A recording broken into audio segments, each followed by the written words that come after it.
Mi nombre es Stephanie Bauer. Voy a leer España, tierra de moros. España, tierra de moros. Grupos musulmanes de Asia y África invadieron y conquistaron la península ibérica en el año 711 DTJC, trayendo con ellos su gran cultura, sin duda una de las más extraordinarias en la historia del mundo. En un largo periodo que duró 8 siglos, es decir, hasta 1492, los árabes trajeron en la península una riquísima herencia de conocimientos científicos, filosóficos y artísticos. Durante este periodo se fundaron las primeras universidades de la península y de Europa y varias ciudades españolas como Granada, Sevilla y Toledo se convirtieron en las ciudades más avanzadas del continente europeo.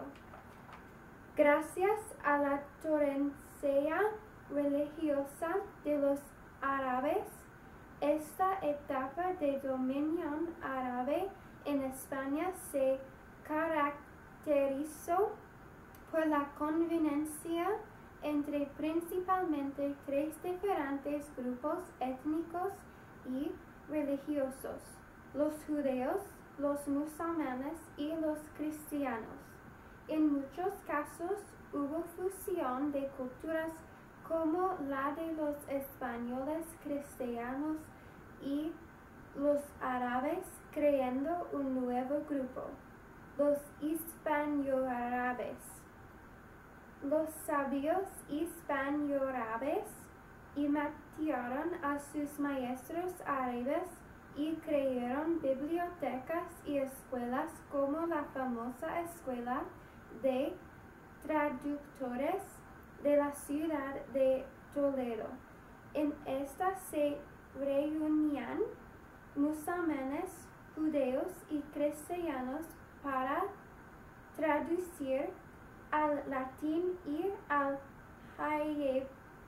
hebreo los conocimientos de matemáticas, astronomía, medicina, física y química aprendidos de la cultura árabe. Hace 1218, el rey cristiano Alfonso IX de León fundó la Universidad de Salamanca, la primera de España. Adiós.